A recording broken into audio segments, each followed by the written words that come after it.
yang harus orang-orang lakoni untuk sampai kepada Bapa. Itu pertama. Yang kedua, akulah kebenaran. Kalau Yesus adalah kebenaran, maka semua unsur firman atau sabda yang Yesus sampaikan ke tengah-tengah Bani Israel, itu yang harus menjadi acuan. Karena Yesus adalah kebenaran, maka ucapan Yesus yang harus menjadi titik tumpu sebuah keimanan, bukan oknum lain. Dan yang ketiga, akulah hidup.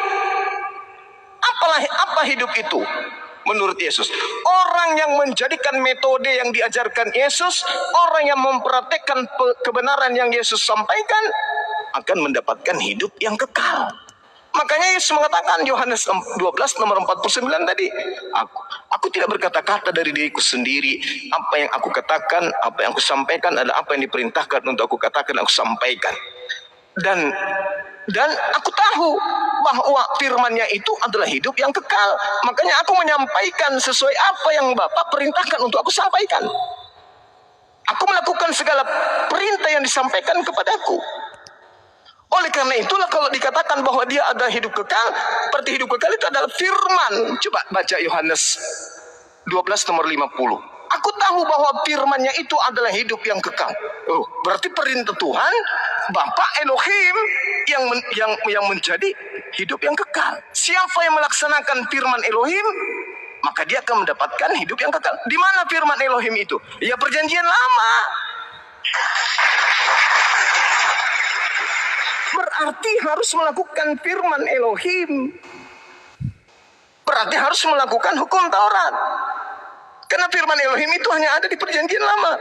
Tak ada firman Elohim di dalam perjanjian baru, tak ada. Dan aku tahu bahwa firman-Nya itu adalah hidup yang kekal.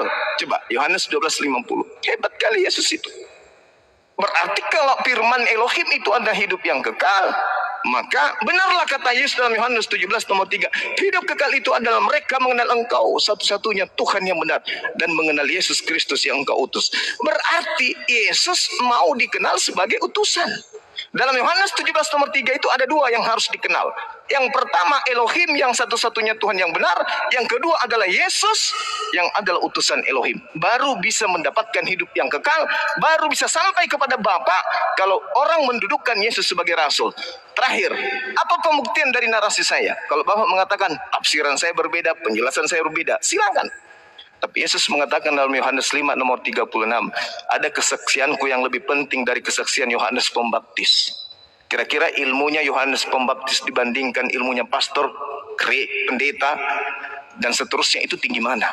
Lebih tinggi Yohanes Pembaptis. Karena di dalam Matius 21 nomor 31 dikatakan oleh Yesus, pemungut cukai dan pesundal lebih dulu masuk ke dalam kerajaan surga sebab mereka mendengarkan apa yang Yohanes perintahkan dibandingkan kamu. Kamu mendengarkan apa yang diperintahkan Yohanes, tapi kamu tidak mengikuti. Yohanes Pembaptis, bukan Yohanes penulis Bible.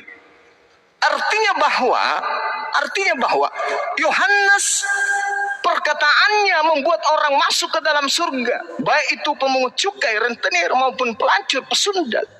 Berarti Yohanes ini bukan orang biasa. Tetapi Yesus jauh lebih hebat. Apa kata Yesus? Ada kesaksianku yang lebih hebat, yang lebih penting dari kesaksian Yohanes Pembaptis. Bahwa segala pekerjaan yang aku lakukan, mujizat, tanda-tanda, kekuatan, pekerjaan itulah yang aku lakukan sekarang. Dan pekerjaan itu yang bersaksi tentang aku, bahwa Bapa yang telah mengutus aku. Berarti Yesus mempersaksikan dirinya sebagai utusan Tuhan. Kalau di Islam disebut Rasulullah. Yesus mempersaksikan dirinya sebagai Rasulullah. Kristen mempersaksikan Yesus adalah Allah itu sendiri, Bapa itu sendiri. Maka siapa yang salah di sini? Yesus atau gereja atau Kristen? Yesus mempersaksikan dirinya sebagai utusan. Tak ada kesaksian yang lebih tinggi dari itu. Yohanes Pembaptis kalah, hanyut dia. Yesus mengatakan ada kesaksianku yang lebih penting dari kesaksian Yohanes Pembaptis, bahwa segala pekerjaan yang aku lakukan, pekerjaan itu yang aku lakukan sekarang, dan pekerjaan itu yang bersaksi bahwa Bapa yang telah mengutus aku. Berarti Yesus bersaksi dirinya sebagai utusan Tuhan.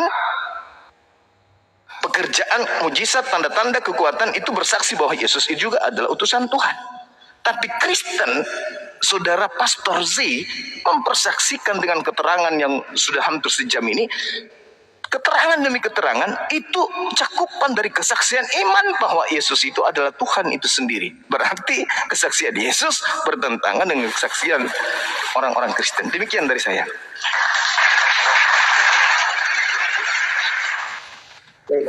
Jadi Bang Zuma, terima kasih dan teman-teman semua yang bisa mengikuti ini. Jadi seperti tadi yang saya katakan, kita berbicara misalnya Yohanes pasal 16, pasal 14 ayat 6. Jadi Yesus berkata, akulah kebenaran, akulah jalan, akulah hidup. Dalam Alkitab keseluruhannya kalau kita melihat tentang kebenaran itu apa, kemudian jalan itu apa, kemudian hidup itu apa. Jadi kalau dikatakan akulah kebenaran berarti kan sumber. Kebenaran itu sumbernya dari mana gitu. Karena Yesus berasal dari Sang Bapa. Akulah jalan berarti ini penyataan bahwa Bapa itu melakukan penyelamatan untuk memberi hidup kepada manusia melalui cara Yesus Kristus harus mati karena dosa manusia dikubur dan hidup kembali. Ini sederhananya Bang Zuma dan teman-teman. Dan yang ketiga, setiap orang yang percaya melalui jalan itu akan beroleh hidup. Itu berarti mendapatkan roh Allah kembali. Jadi untuk mendapatkan roh yang hilang akibat manusia berdosa, maka semuanya terjawab di dalam Yesus. Dengan demikian, apa masalah utama dari manusia? Jawabannya semua adalah Yesus Kristus. Nah itu penjelasan saya sederhana. Makasih, kembali. Oke, gimana Bang Handi? Bang ini masih bisa saya tanggapi? Lanjut dulu Bang Zuma, lanjut. Ya, inilah pengertian yang kita lihat dari aspek Bang Zuma dan aspek Pastor itu. Kira-kira yang mana pendekatan penjelasan itu sesuai dengan apa yang Yesus ajarkan? Akulah jalan. Lari-larinya Pak Pastor bahwa Yesus itu adalah Tuhan. Tidak mungkin. Di dalam Kisah Para Rasul 13 nomor 23, orang Israel harus tahu bahwa Tuhan telah mengutus juru selamat bagi orang Israel, yaitu Yesus Kristus.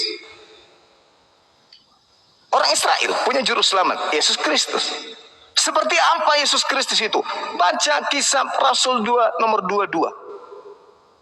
Hai orang Israel, yang aku maksudkan adalah Yesus Kristus, seorang manusia yang berasal dari Nazaret, yang ditentukan oleh Allah sebagai perantara, yang diberikan kekuatan, mujizat-mujizat, tanda-tanda yang dilakukan oleh Allah melalui perantaraan Yesus. Masya Allah. Jadi kemudian sangat jelas dikatakan bahwasanya Allah melakukan segala mujizat, melakukan segala tanda-tanda, melakukan segala kekuatan melalui hambanya Yesus. Makanya Yesus mengatakan dalam Yohanes 5 nomor 30, aku tidak bisa berbuat apa-apa dari diriku sendiri. Tapi kamu bisa membangkitkan orang mati. Oh, itu Tuhanku yang melakukan. Mana buktinya? Kisah Para Rasul 2 nomor 22. Mujizat yang dilakukan oleh Yesus ternyata bukan Yesus yang melakukannya. Yang melakukan itu adalah Allah melalui perantaraan Yesus. Coba pendalaman materi dengan mengkaji Kisah Para Rasul 2 nomor 22 itu. Dan Yohanes 5 nomor 30. Dan juga Yohanes 4 nomor 34. Makananku adalah melakukan pekerjaan yang diperintahkan oleh Bapa untuk aku kerjakan. Yohanes 14 nomor 24. Firman yang keluar daripada aku itu bukan dari diriku, tetapi dari Dia yang telah mengutus aku. Kan hebat kali. Yesus itu hanya perantara. Jadi dia adalah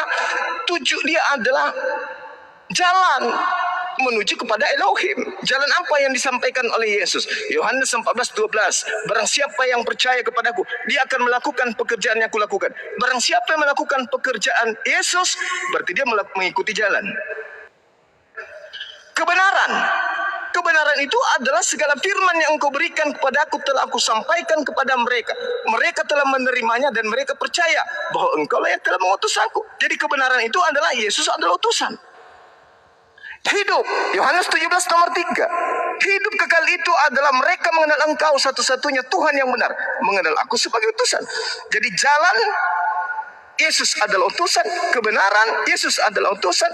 Hidup kekal, Yesus adalah utusan. Baru bisa sampai kepada Bapa. Kalau Yesus tidak dianggap utusan, tidak ada keselamatan. Percaya saja. Kalau ada orang menyembah Yesus, berarti dia tidak mengikuti jalan Yesus. Kalau ada yang menyembah Yesus, berarti dia tidak mengakui kebenaran Yesus. Kalau ada yang menyembah Yesus, berarti dia tidak akan memperoleh hidup yang kekal. Makanya apa buktinya? Matius 7 nomor 15 sampai nomor 23. Orang yang menyembah Yesus diusir. Enyahlah daripada aku kalian pembuat kejahatan. Aku tidak mengenal kalian. Itu fakta. Nah, tapi penjelasan Pak Pastor beda. Jauh dari kerangka ajaran Yesus. Jauh. Sekira begitu. Ya, mungkin baiknya Saya kita bisa respon Bang Zuma dan Oh, boleh. Oke. Silakan. Jadi ya ada banyak yang dijelaskan Bang Zuma ya. Jadi yang dinyatakan oleh Alkitab bagaimana cara mengenal Yesus sebenarnya tadi larinya kepada apakah misalnya saya tadi sebenarnya tidak berbicara banyak bahwa saya menegaskan bahwa Yesus itu Tuhan karena menurut kesaksian kitab suci seseorang pada akhirnya mengakui Yesus itu Tuhan bukan karena seseorang seperti mempengaruhi orang itu dan berkata Yesus itu adalah Tuhan. Nanti itu dicek pada akhirnya orang mengakui Yesus itu adalah kurios karena yang saya katakan pertama tadi itu saya tidak masih tetap yang saya katakan tadi. Pada akhirnya mereka menyadari sesuatu yang terjadi, yang dilakukan. Jadi ada dua di sini, itu adalah pengetahuan yang terlihat dan pengetahuan dalam hati. Sekalipun seseorang memiliki pengetahuan di mata, jadi sekali lagi seorang bisa memiliki pengetahuan di mata, tapi kalau hatinya tidak diterangi, itu tidak sempurna dia mengenal sebenarnya siapa Mesias itu. Nah, saya kasih contoh begini. Ketika Yesus berhadapan dengan boleh dikatakan para ahli Taurat dan para pemimpin itu Farisi, Yesus berkata kepada mereka, kamu menyelidiki kitab-kitab suci dan kamu menyangka di dalamnya kamu beroleh hidup. Jadi ini sebenarnya betul karena semua orang bisa meneliti kitab suci, tapi Yesus berkata, kamu tidak mau datang kepadaku. Jadi kitab suci atau Alkitab menyaksikan sebenarnya cara untuk bisa mengenal Yesus, langkah pertamanya bukan hanya meneliti Alkitab, melainkan karena memang mau datang kepada Yesus. Saya lihat di situ dalam keseluruhannya pada akhirnya siapa yang menjadi pengikut Yesus. Karena tadi kan ini berbicara apakah orang yang beragama Kristen atau memang pengikut Yesus. Yang saya lihat adalah pengikut Yesus. Tidak ada seorang pun yang bisa mengikuti Yesus kecuali dipanggil oleh Yesus. Nah, panggilan inilah yang sebenarnya yang menyebabkan orang nanti punya pengakuan. Jadi bukan lebih dulu disuruh mengakui. Nah, ini konsep agama sebenarnya. Kan agama itu meminta ada suatu pengakuan lebih dulu secara menyeluruh. Baru seseorang itu ya bisa melakukan apa saja di dalam aturan itu. Tetapi dalam kerajaan Allah melalui Yesus, yang pertama-tama itu, langkah pertama itu adalah dipanggil. Jadi orang dipanggil, ikutlah aku gitu. Nah, siapa yang bisa mengikut dia? Jawabannya kalau orang tidak menyerahkan diri mengikut dia, bagaimana mereka bisa mengenal kebenaran yang diajarkan oleh Yesus? Jadi boleh dikatakan sebenarnya di sini Bang Zuma dan teman-teman tidak bisa mengikuti Yesus hanya karena melihat data atau karena mengurunkan ayat-ayat kitab suci itu di dalam Alkitab ya. Tanpa harus lebih dulu dengan kerelaan memang percaya bahwa Yesus itu adalah yang datang dari Allah dan memanggil untuk ikut dia. Nah, di sini di Alkitab saya melihat tidak ada seorang pun yang dipaksakan oleh karena konsep bahwa seorang pada akhirnya mengikuti Yesus. Memang dikatakan dalam Alkitab bahwa yang dapat datang kepada Yesus itu hanya sedikit. Itu sebabnya dikatakan pintu untuk masuk kerajaan surga itu adalah sempit. Jadi bukan soal maksudnya pengetahuan yang rata-rata bagi banyak orang yang pintar. Saya melihat misalnya banyak teman-teman berkata soal data dan bukti. Tidak kuranglah orang-orang Yahudi, maksud saya, orang-orang Farisi dan ahli-ahli Taurat itu mengenai data. Mereka itu lengkap. Misalnya tadi kembali kepada orang Majus itu bertanya tentang di mana lahirnya Mesias itu. Dan para ahli Taurat dan Farisi bisa membuktikan dengan akurat di mana Yesus lahir atau Mesias itu lahir, yaitu di Bethlehem, di Efrata. Dan ketika mereka dapatkan itu, pada akhirnya orang-orang Majusi itu mendapatkan tempat yang persis itu. Persoalannya, ahli-ahli Taurat dan Farisi tidak datang. Itu bedanya gitu kan. Jadi datang kepada Yesus. Jadi di sini sebenarnya urutannya mana lebih dulu datang kepada Yesus atau mengerti semua ayat-ayat kitab suci. Bedanya murid-murid Farisi dengan murid-murid Yesus, Yesus lebih dulu memanggil murid-muridnya, baru dia jelaskan kepada mereka tentang ayat-ayat kitab suci. Nah, itu perbedaannya Bang Zuma dan teman-teman. Jadi ya, kembali. Terima kasih. Oke. Data engkau menyelidiki kitab-kitab suci. Kitab yang dimaksud Yesus di situ bukan perjanjian baru, Pak. Itu benar. Nah, sedangkan yang saya selidiki ini adalah perjanjian baru. Dan apa yang saya uraikan itu sesuai dengan ajaran Yesus. Justru orang Kristen ini yang tidak sesuai dengan ajaran Yesus. Ketika Yesus mengatakan datang kepadaku, datang sebagai apa? Kan di dalam Yohanes 11:42, agar mereka percaya bahwa engkau yang telah mengutus aku. Berarti mereka datang kepadaku, percaya kepadaku bahwa aku utusan Tuhan. Bukan datang kepada Yesus menyembah Yesus, bukan. Bukan. Datang kepada Yesus, mendudukkan Yesus itu sebagai utusan Tuhan. Kan uraiannya sudah sangat jelas. Hidup kekal itu adalah mereka mengenal engkau satu-satunya. Kalau satu-satunya, dikenal dia, Elohim itu satu-satunya Tuhan. Jangan yang lain, bukan Yesus. Karena pada saat Yesus mengatakan engkau satu-satunya, pada saat yang sama, Yesus mau agar dikenal sebagai utusan. Itu konsep yang sudah sangat jelas. Itulah jalan, itulah kebenaran, itulah hidup. Mendudukkan Yesus sebagai utusan. Di luar daripada itu sesat. Makanya bukan setiap orang yang menyeru aku kepadaku, mar, kurios, akan masuk ke dalam kerajaan langit. Melainkan dia yang melakukan kehendak Bapa. Mana kehendak Bapa agar orang datang kepada Yesus, menyembah Yesus? Mana? Ada. Dari tadi pendeta nggak bisa menunjukkan itu. Hanya menunjukkan Yohanes 3 nomor 16. Apa tadi? Yohanes 16 nomor 6. Tak ada kemudian kehendak Bapa agar orang itu menggantikan dirinya dengan menyembah anaknya, utusan yang enggak. Yesus itu disebut anak. Amsal 3 nomor 11 nomor 12. Kenapa dia disebut anak? Karena Yesus ini taat. Yesus ini soleh. Yesus ini muslim, berserah diri kepada segala perintah yang Tuhan berikan kepadanya. Makananku adalah melakukan apa yang diperintahkan oleh Bapa untuk aku lakukan. Perkataanku adalah berkata sesuai dengan apa yang diperintahkan oleh Bapa untuk aku katakan. Berarti dia adalah orang yang berserah diri. Dia orang soleh. Makanya dia disebut anak. Hamba yang dekat. Kekasih Allah. Bukan Allah itu sendiri. Kenapa dikatakan dia sebagai anak? Karena dia hamba. Mana buktinya? Coba Anda baca dalam Kisah Para Rasul 4. Nomor 27 sampai nomor 30. Yesus disebut apa di sana? Disebut hamba yang suci. Ini Abdullah. Aku ini adalah hamba Allah. Tapi kalau sekelompok Kristen kemudian hamba Allah dikatakan Allah. Hamba Allah disembah. Gitu loh Pak. Kesimpulan sederhananya, hidup kekal itu yang kita cari. Hidup kekal itu Yesus torehkan. Yohanes 17 nomor 3. Adalah mereka mengenal engkau Elohim Bapa, satu-satunya Tuhan. Jangan ditambah-tambah lagi. Anak Maria juga Tuhan. Jangan ditambah-tambah. Satu-satunya Tuhan. Dan aku mereka kenal sebagai utusan. Nah itu baru bisa memperoleh hidup yang kekal. Ada dua yang dikenal untuk memperoleh hidup yang kekal. Mengenal Tuhan yang mengutus Yesus dan mengenal Yesus yang diutus oleh Tuhan. Satu Tuhan, satu utusan Tuhan. Di luar daripada itu sesat. Makanya dalam Matius 7 yang tadi itu, bukan orang yang menyeru kepadaku Tuhan akan masuk ke dalam kerajaan surga, melainkan kehendak yang melakukan kehendak. Nah sekarang ada nggak kehendak Bapak agar orang Kristen menyembah Yesus? Mana kehendak Bapak? Sembahlah Yesus. Ada? Nggak ada. Malah Yesus mengatakan kepada iblis pun, dan hanya kepada Bapa saja engkau harus mengabdi. Bukan kepada aku, kepada Bapa. Nah Yesus pengakuan imannya, Yohanes 4 nomor 22.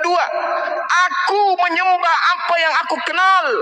Kalian menyembah apa yang kalian tidak kenal. Kurang apa lagi?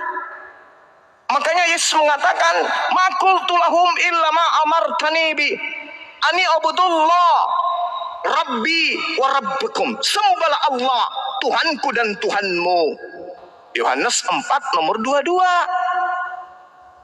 Jadi Kristen ini membuat karikatur sendiri lalu menyembah kepada anak orang. Anak orang sudah mengatakan, "Enyahlah daripadaku, kalian semua pembuat kejahatan." Tidak enggak sadar. Makanya muncul pertanyaan, Pak Pastor, roh apa yang merasuki kalian sampai senaif itu menyembah anak orang? Sedangkan anak orang ini memerintahkan menyembah kepada dia satu-satunya Tuhan yang benar. Itu loh, sesederhana itu loh Pak. Ya tapi ada yang disebut keras kepala.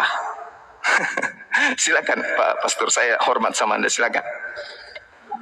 Ya, baik, makasih Bang Bima. Jadi saya sebenarnya tidak tertarik dengan misalnya perbedaan kelompok, mengapa mereka lakukan ini dan lakukan itu, karena ya Bang Zuma banyak menjelaskan banyak komentar tentang itu, dan mengapa saya lebih memilih diam di situ karena saya berpikir di fokus dari apa yang hendak kita dapatkan di sini tadi tentang, karena kalau topiknya tadi adalah apakah Yesus itu hamba Tuhan. Jadi jawaban saya di disinilah letak kedua dari penyataan Alkitab tentang Mesias itu, di mana Yesus itu memang dia hamba. Karena seperti di dalam Yohanes pasal 13 ayat 13 dikatakan bahwa jika aku adalah Tuhan dan Guru dan perkataanmu itu benar, dan aku adalah yang maksudnya Tuhan, yang kurios itu, yang tertinggi, ada di tengah-tengah kamu berlaku sebagai seorang hamba. Gitu. Jadi praktek menjadi seorang hamba itu sebenarnya perwujudan dari pernyataan Mesias yang dijanjikan, yang tidak bisa dilihat oleh banyak peneliti kitab suci, bahwa memang dua-dua itu harus terjadi dalam diri Mesias itu. Yang pertama dia harus menjadi manusia, dan yang kedua dia datang nanti di dalam kemuliaan yang besar. Kebanyakan orang lebih setuju menerima bahwa jika dia datang dalam kemuliaan yang besar, jadi mereka tidak suka menerima dia dalam dalam kehilangan yang tidak ada mulia tadi, seperti mengosongkan diri dan seterusnya. Jadi itu wajar saja, karena memang ada ekspektasi dari setiap orang tentang ya misalnya tentang Yesus Kristus, atau tentang Mesias, atau tentang pahlawan. Jadi boleh dikatakan juga murid-murid di awal sebenarnya mereka belum tahu kebenaran dengan jelas, sampai mereka di dalam mengikut Yesus selama 3,5 tahun itu diajar terus, disampaikan terus kebenaran, bahkan sampai Yesus bangkit dari antara orang mati pun mereka tidak mengerti dan tidak menangkap sebenarnya pesan Yesus itu seperti apa. Jadi kalau misalnya kita sekarang pun sehebat apapun di antara kita, apalagi kita tidak langsung bersama-sama dengan Yesus, kecuali oleh pertolongan Roh, maka kita bisa mengerti kebenaran itu. Nah, di sana letaknya, makanya saya tidak bisa memisahkan antara memang ada data, tetapi data itu harus disingkapkan oleh Roh. Dan soal kebenaran tadi harus jujur bahwa tidak mungkin orang langsung mengenal kebenaran di awal sebelum dia mengikuti Yesus. Jadi seorang harus menjadi pengikut Yesus dulu, baru bisa mengenal kebenaran, dan pembahasan itu menjadi lebih clear di antara mereka. Karena memang kebenaran itu terbuka, bukan karena mereka menjadi anggota, ya dalam tanda petik seperti keagamaan, tapi memang dipanggil dalam tugas khusus itu. Jadi itu kembali kepada topik, mudah-mudahan itu menolong teman-teman. Jadi makasih penjelasan Bang Juma dengan pandangan-pandangan yang disampaikan. Yang saya lihat di sana bahwa memang kedua hal ini, apakah Yesus itu memang hamba dan memang dia adalah Tuhan. Jadi kalau misalnya dia hamba Tuhan, maksudnya hamba Sang Bapa itu, memang dia menaklukkan diri dalam seluruh hukum dari Sang Bapa. Makanya memang betul tadi yang dilakukan, aku datang untuk melakukan dan menyelesaikan, bukan hanya melakukan sebenarnya. Jadi dia datang melakukan dan menyelesaikan. Dan itu clear dalam perjalanan dan pekerjaan yang dilakukan oleh Yesus itu sendiri. Sekian dari saya, Pak. Ya, silakan Bang Zuma kalau mau sekaligus closing statement. Sedikit lagi ya. Terkait dengan ungkapan-ungkapan yang Pak Pastor sampaikan, harus menjadi apa dulu baru bisa tahu. Saya rasa itu akal-akalan aja. Terkait dengan kedatangan Yesus yang kedua, Pak. Yesus sendiri yang mengatakan, Yohanes 12:48, barang siapa yang menolak aku, aduh, sudah ada tanda-tandanya, Pak. Barang siapa yang menolak aku, dia tidak menerima firman yang pernah aku sampaikan kepada mereka. Jelas itu. Barang siapa yang menolak aku, dia tidak menerima perkataanku, dan firman yang telah aku katakan itu, itulah yang akan menjadi hakimnya di akhir zaman. Bahaya itu. Bahaya. Coba, barang siapa yang menolak aku, dia tidak menerima firmanku. Dan firman yang aku sampaikan itu kepadamu, itulah yang kelak akan menjadi hakimnya di akhir zaman. Nah sekarang mana firman Yesus, sembahlah aku, ibadahlah hari Minggu, janganlah bersunat, janganlah bersunat, makanlah babi. Mana firman itu? Barang siapa yang menolak aku, dia tidak menerima firmanku, dan firman yang aku katakan itu kepada mereka, firman itu kelak akan menjadi hakim di akhir zaman. Lalu mau diartikan apa lagi? Kecuali dengan akal-akalan.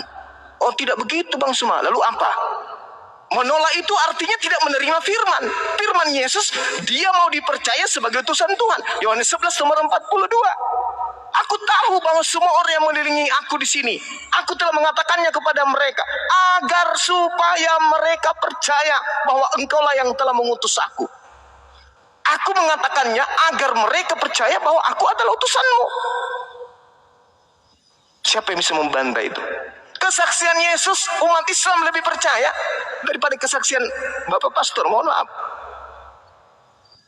Kesaksian Yesus umat Islam lebih percaya daripada kesaksian-kesaksian orang-orang Kristen. Kesaksian orang Kristen tak ada dasarnya, tak ada pijakan datanya, tidak ada pijakan perkataan Yesus. Contoh Pak nih, kita ke gereja ngintip orang Kristen, apa yang mereka lakukan? Mempertuhankan anak Maria, menyembah anak Maria. Sekarang mana kesaksian Yesus tentang itu? Ada. Kita lihat meja makannya orang Kristen, ada anjing, ada kodok, ada semua, ada babi. Mana kesaksian Yesus tentang itu? Ada? Tak ada.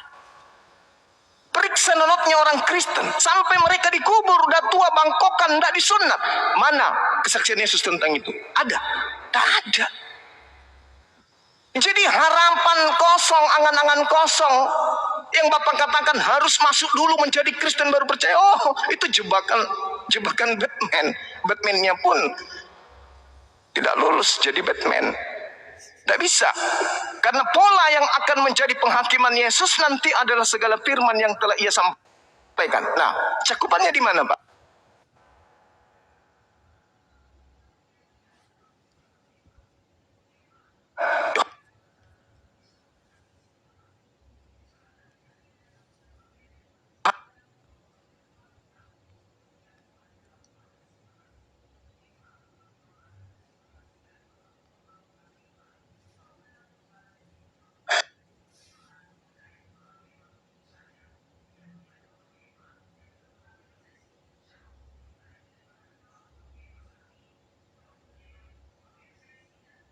Kau berikan kepadaku, telah aku sampaikan kepada mereka, dan mereka telah menerimanya, dan mereka percaya bahwa engkaulah yang telah mengutus aku. Subhanallah.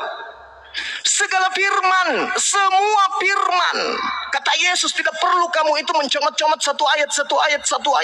Aku dan Bapa adalah satu. Kau menyebut aku guru dan Tuhan. Tidak perlu kayak gitu. Semuanya, kata Yesus, semua telah aku sampaikan kepada Bani Israel, dan Bani Israel telah menerimanya, dan mereka percaya bahwa engkaulah yang telah mengutus aku.